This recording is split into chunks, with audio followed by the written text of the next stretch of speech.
Today, we'll discuss and illustrate why the Islanders need a lot more offensive skill in order to really compete for the playoffs. We've got that and a whole lot more coming up on today's Locked On Islanders podcast. Your Locked On Islanders, your daily podcast on the New York Islanders. Part of the Locked On Podcast Network, your team every day.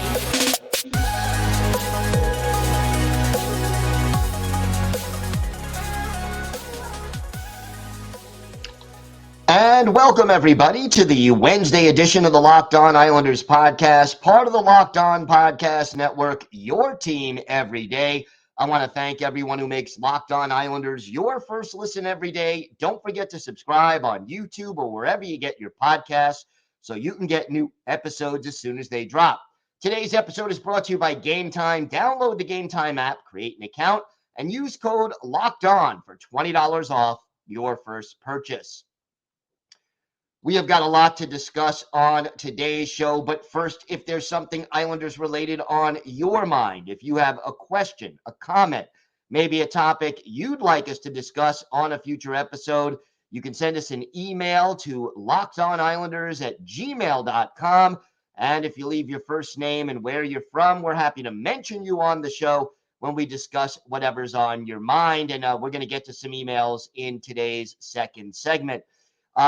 You can also follow the show on X at Locked On Isles, and you can follow me, Gil Martin, on X at Ice Wars, NYR, VSNYI. We'll keep you up to date on all things Islanders all season long, and I am live tweeting during nearly every Islanders home and road game. So join me for some instant insight and analysis, and it's always great to talk Islanders hockey with you, game time or anytime. We're going to illustrate something that everydayers know we've been discussing in a lot of different ways all season long, and even during the previous off season, and it really is a problem for the New York Islanders.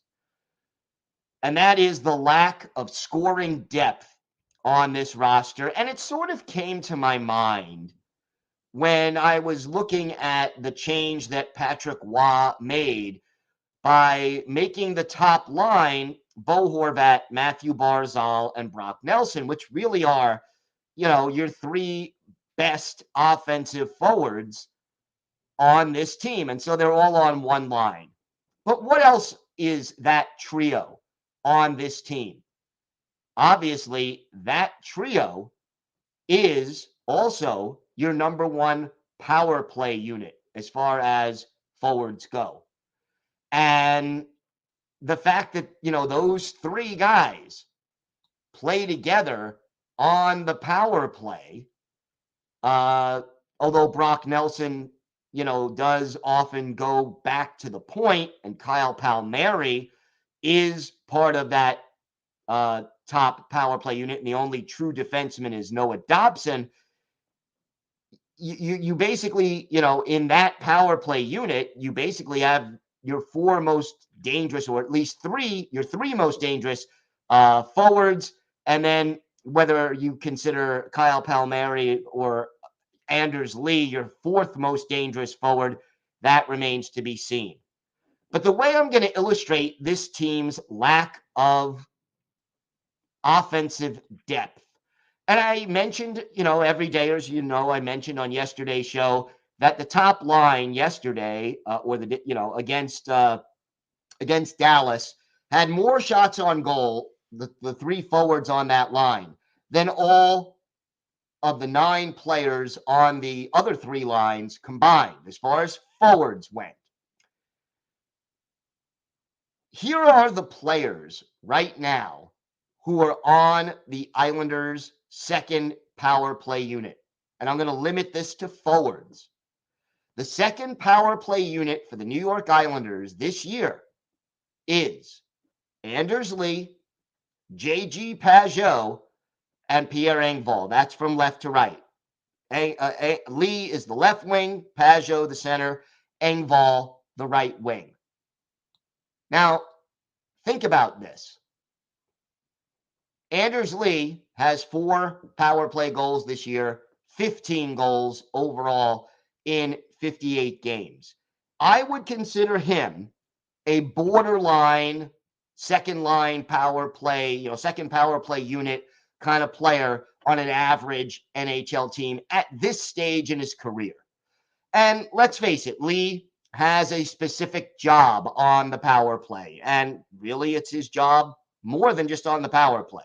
He's going to go get in front of the goalie, screen him, go for tips, go for rebounds, deflections, all that stuff, and maybe occupy a defenseman who's going to try to move him out of the way, and that creates more time and space for the other players.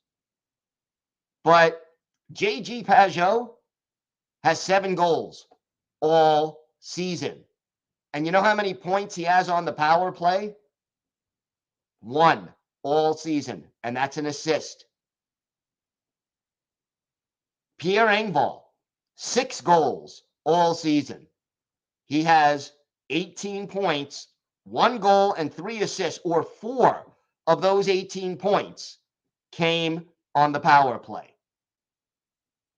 Flat out, neither of these players on a good offensive team or even on an average offensive team are on your power play unit. And that is not to say that players like J.G. Pageau and Pierre Engvall don't have value. They do.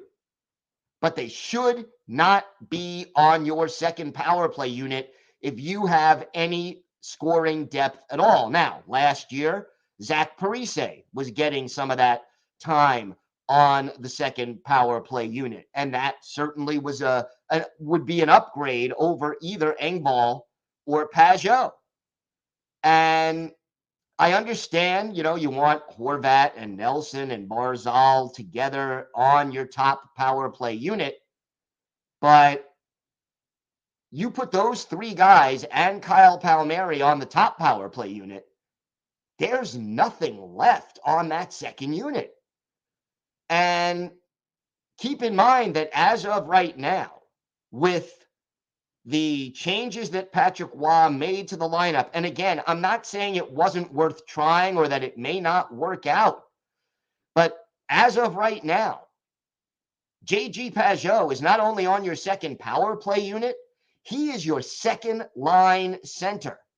He is a top 6 forward right now on this hockey team. He has 7 goals in 58 games. That puts him on pace for maybe 10 or 11 goals over the course of the season. A second line center should have a minimum of 45, 50 points over the course of a year.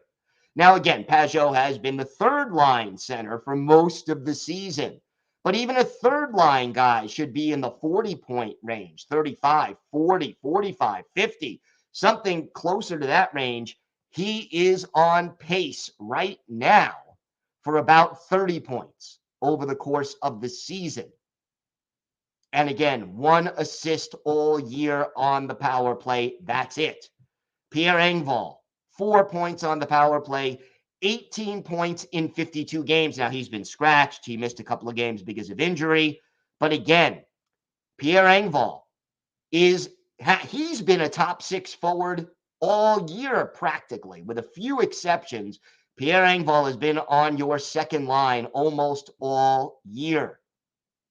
On a good offensive team, even on an average offensive team, Pierre Engvall is on your third or maybe even your fourth line, depending on what kind of dynamic and strategy you want your fourth line or style you want your fourth line to play. And keep in mind, we've talked all year, the Islanders power play, which got off to a really good start, it has slumped lately. Now they are 15th in the league right now, so they're right in the middle of the pack after that very fast start. But the lack of depth, the lack of scoring depth on this team, and the lack of a consistent second power play unit are hurting the power play's effectiveness and, more importantly, hurting this team's goal scoring ability. The Islanders are 21st in the league in goals scored and 24th in the league in goals against. which means they are below average and really below average or bordering on bad in both categories. They're below average in goals scored and right on the cusp of the bottom quarter of the league in goals against, and that's with Ilya Sorokin. So to me, looking at who the Islanders are putting out there on the second power play unit tells me everything I need to know about the lack of offensive depth, skill depth, and scoring depth on this hockey team right now. And again, I think it was worth trying and may still be worth doing, having Horvat, Nelson, and Barzal together on your top line. But after those three guys and Noah Dobson, no other player has more than 32 points all year, and that's Kyle Palmieri. And after Palmieri, nobody has more than 23 points. So your top four forwards are, the only ones who have more than 32 points or more, rather, at this point in the season. That's not going to get it done consistently offensively for the New York Islanders. And that, in a nutshell, illustrates the lack of scoring depth on this hockey team. All right, we've got a lot more to get to on today's show. We're going to dip into the mailbag, see some of your questions. And it's always great to hear from you. And please send more. I'll always get to them. Or if I don't answer it on the show, I'll try to give a response via email. So please, lockedonislanders@gmail.com. We've got a lot more to get to on today's show. We'll go into the mailbag. And oh, yes, for our Islanders birthday of the day, a present Islander who has a birthday today. He's a forward. Let's see if you can guess who that is. All that and a lot more still to come on today's Locked On Islanders podcast.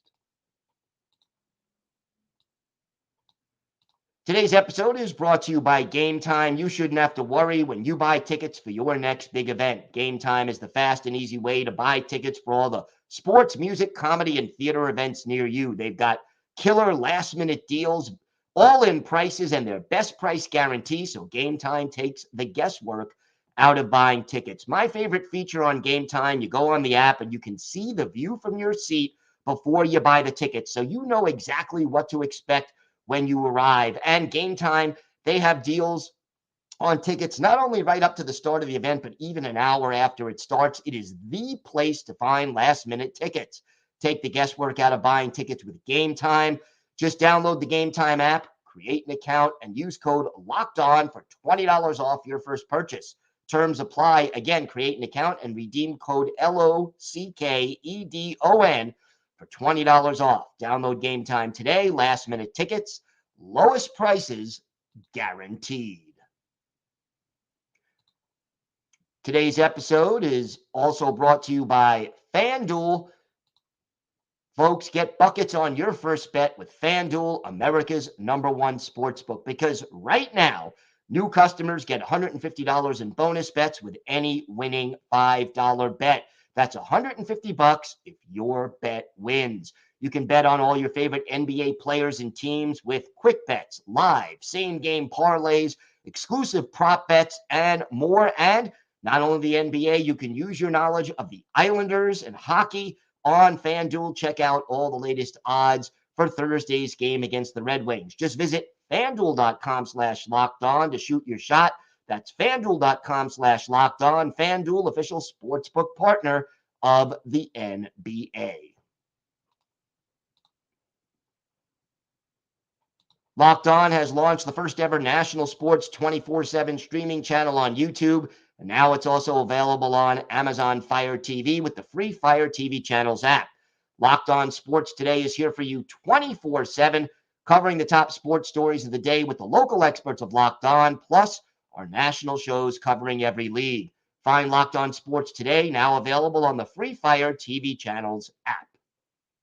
So let's dig into the mailbag. We've got your questions, and always great to hear from you, and thank you for sending them in.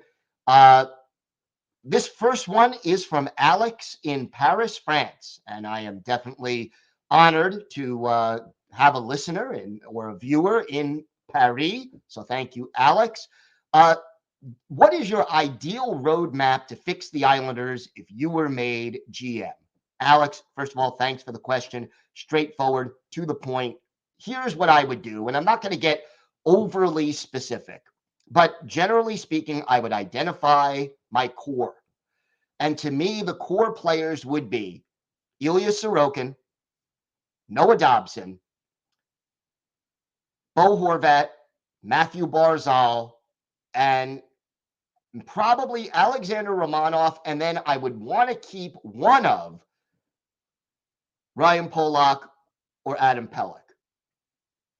Other than that, in my mind, everybody else on this roster is expendable. The problem, Alex, is that it's not going to be easy because so many players have what most of the league considers bad contracts, long contracts, or both, and either have full or modified no trade clauses. So it's when you add that together with the fact that the Islanders lack prospects that other teams would be interested in and have already traded away 4 consecutive first-round draft picks in the last 4 years, there's not a lot of trade ammunition that this team has.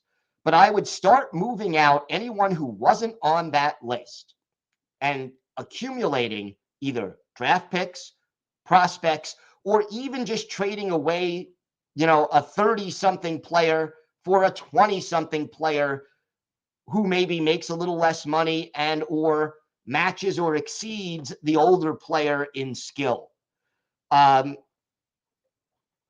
even has a shorter contract. Like if you acquire a player on an expiring contract for another player, next year you open up that cap space. So to me, that is my general approach, that at the trade deadline and then before the draft, you're stockpiling younger players, picks, and prospects and dealing away anyone not on that short list. And maybe you stumble for a year or two, but if you can pull off some moves, you could still be fairly competitive and retool on the fly. If you keep trading away first-round picks and younger players for older players, or keep signing players to bad 7-year extensions, you're talking about a long, long time before this team gets back into contention, and we're trying to avoid that. Next question, Jeff from Alabama. Looking forward to your next episode. Just wanted to send Islanders Nation a word of encouragement. I, like many fans, have been very concerned. As frustrating as this season has been, we can say that the Islanders have been in almost every game. We have let teams back into games and lost many games in overtime. We've given up costly penalties that have derailed otherwise have been a good team effort in games. But there is definitely a lot to like about this team. Coach Waugh, I believe, is bringing back a defense-first structure. And as he said, it's a cliche, but defense does win championships. I believe Coach Waugh has the team on the right track. Having each line and team working together as one unit will eventually start to pay off. Gil, thank you so much for telling it like it is. Your analysis is always spot on. Remember, everyone, it's not over till it's over. To the New York Islanders organization, let's go get the next one. It's only a matter of time before the pendulum swings back in the Islanders' favor. Remember, from the team's perspective, there is belief in the room. Let's all join them and give it our all for the remainder of the season, no matter what happens. Jeff from Alabama. Jeff, I think you're right that Patrick Waugh does have things headed in the right direction. I guess the key question is whether or not it'll be enough to get this team into the playoffs this year. It won't be easy. There are a lot of teams they need to pass.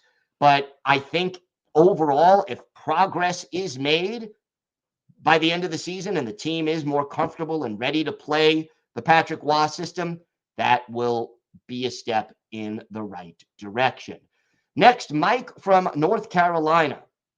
I just watched the power rankings, THG Shannon's power rankings from Sunday, he commented that perhaps if the Islanders fail to make the playoffs, then perhaps to keep Patrick Waugh happy, Lou might make some significant offseason moves. I'm still hoping Lou does something before the deadline, but maybe Shannon has a point. Basically, first of all, he says, since they won last night without Mayfield, I'm wondering what their record is with him and without him in the lineup. I'm going to look that up. I will get back to you on that. But basically, Mike says maybe it's time to start swapping some players with Bridgeport. Maybe bring up Koivula or Ishkakov or send Wallstrom and or Pajot or Palmieri down. Bring Hutton or Bolduc back up. Send Mayfield down. Here's the deal with that. No trade clause, as Mike goes on to ask, does not prevent you from sending someone down to Bridgeport. But yes, there is the risk of losing that player on waivers, as Mike did point out. I don't think anyone would touch Mayfield on waivers. Palmieri, maybe. Pajot, for sure. I think someone would make a claim. But you don't want to lose those guys for nothing. Yeah, you would free up cap space, but I think players like Palmieri and Pajot, you can get something for at the trade deadline. And as far as bringing up guys like Ishkakov or Koivula, Lou just seems reluctant to do it for whatever reason, and I wish that was not the case. One more email. Kevin basically asks, how many more games do the Islanders have to lose before Lou comes to his senses and sells? I'll tell you right now, Kevin, I don't think Lou sells unless he really, really thinks there's no chance of the Islanders making the playoffs. If they are within 10 points of a playoff spot, he may not buy, but I don't think he sells. And I don't think we see some of the younger players that were mentioned really in the last email by Mike being brought up until the Islanders are completely mathematically eliminated from the playoffs, and maybe not even then. That's just the way this team operates, for better or for worse. I think change is needed to get this team to the next level, especially over the long haul. But again, I don't run the team. That's up to Lou, and we'll see what Lou Lamoriello does at the trade deadline, over the offseason, and beyond. All right, we have got more to get to on today's show. We've got our weekly farm report on all things Bridgeport Islanders. Plus, we have our Islanders birthday of the day. All that coming up on today's Locked On Islanders podcast.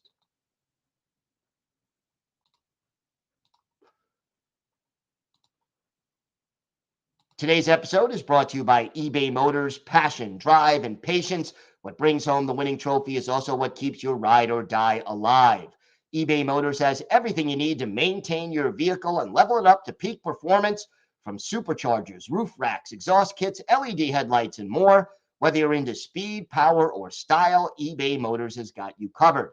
With over 122 million parts for your number one ride or die, you'll always find exactly what you're looking for. And with eBay Guaranteed Fit, your part is guaranteed to fit your ride every time, or your money back. Because with eBay Motors, you're burning rubber, not cash. With all the parts you need at the prices you want, it's easy to turn your car into the MVP and bring home that win. Keep your ride or die alive at ebaymotors.com. Eligible items only. Exclusions apply. eBay Guaranteed Fit only available to U.S. customers. Locked On has launched the first ever national sports 24/7 streaming channel on YouTube, and now it's available on Amazon Fire TV and the free Fire TV channels app. Locked On Sports Today is here for you 24/7, covering the top sports stories of the day with the local experts of Locked On, plus our national shows covering every league. Find Locked On Sports Today, now available on the free Fire TV channels app. It's time for our weekly farm report as we talk all things Bridgeport Islanders, and not as good of a week for Bridgeport. They started things off on Wednesday last week since our last farm report, playing the Hartford Wolfpack, and they end up falling by a score of 2-1. Matthew Maggio, not at his 10th goal of the year, but that only made it 2-1. And it wasn't enough, as that was indeed the final score. Maggio now 5 goals in his last 7 games as of last Wednesday. Goalie Ken Appleby, 25 saves in a losing cause. Then on Saturday, the Islanders faced the Wilkes-Barre Scranton Penguins, and they fell in that game by a score of 4-1. The one goal belonging to Carson Kuhlman, Jakob Skarek, 26 saves. The assists on the Kuhlman goal to Julien Gauthier and Otto Koivula, but again, not enough for the Saturday win for Bridgeport. But then on Sunday, the Bridgeport Islanders down the Springfield Thunderbirds in a comeback win by a score of 5-3. Ruslan Ishkakov, 2 goals, the game winner to Samuel Bolduc, who was down on a conditioning stint, and the Islanders come away with the win. This is their first 5-goal game since February 2nd. 54 shots on goal in this game. That was the most ever in team history for a game that ended in regulation. Matt Maggio, Grant Hutton, 2 assists each, and Tice Thompson and Hudson Fashing, who was also down in Bridgeport on a conditioning stint, they also scored. Henrik Tikkanen, 26 saves, shots on goal on this one, 54-29 in favor of Bridgeport. So some encouraging news there. Ishkakov still leading the team with 37 points and with 15 goals. He also has 22 assists. That leads the team. Otto Koivula next comfortably with 29 points, 20 of those assists. Kyle McLean no longer with the team, but still third in scoring with 22 points. Dennis Chalowski, 21 points. He has identical numbers to Robin Salo, 5 goals, 16 assists. And then Cole Bardreau and Brian Pinho next with 19 points.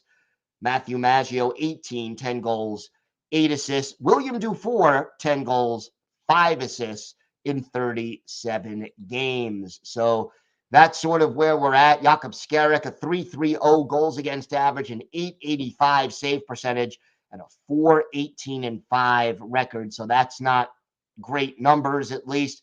And the Bridgeport Islanders right now, 12 points out of a playoff spot with 21 games to go. Not looking very likely that Bridgeport will make the playoffs. As for this week, 3 games on the schedule tonight. They will host the Laval Rocket. That's a 7 o'clock Eastern time start up in Bridgeport. And then over the weekend, to open up their March portion of the schedule, 2 road games. Saturday, 7:05 Eastern time at the Lehigh Valley Phantoms. Sunday, 3:05 Eastern time, a matinee at Springfield to take on the Thunderbirds. So 1 home game tonight, 2 road games over the weekend for the Bridgeport Islanders as they continue to struggle in the Atlantic Division of the AHL. We do our farm report every Wednesday, so join us for that. And we'll have the latest on many of the Islanders' top prospects. Time now for our Islanders' birthday of the day. And yesterday was the 33rd birthday of Islanders center Casey Cizikas, 4th-round pick of the Isles back in 2009. He's been with the team since the 2011-2012 season. Zeke has played in 791 games, should get to 800, barring injury before this season is over. Has 103 goals, 235 points, and 380 career penalty minutes. Add 6 goals, 18 points in 75 games with the in the playoffs. All of his NHL career with the Islanders. One of his best moments as an Islander, May 31st, 2001, second round of the playoffs, Game 2 of the Islanders series against the Boston Bruins. This one in Boston, and the Islanders already trailing in the series 1-0. The Islanders going with Semyon Varlamov in goal. Tuukka Rask, the goalie for the Bruins. And in this game, in regulation, it's tied 3-3. The Islanders had a 3-1 lead, watched it fall apart in the 3rd period, but in overtime, almost 15 minutes in, Casey Cizikas with the overtime game winner, unassisted. The Islanders win the game 4-3. They go on to win the series in 6 games. And big moment right there for Casey Cizikas. So happy birthday, one day late, to Casey Cizikas. He is our Islanders birthday of the day. I want to thank everyone who makes Locked On Islanders your first listen every day. Everydayers, tomorrow on the show, we'll have a full preview of the team's game against the Red Wings in Detroit. So make sure you join us for that. And we'll also have all the latest Islanders news, notes, and happenings, and maybe some injury updates as well. Until then, have a great day, everybody. Stay safe. And of course, let's go Islanders.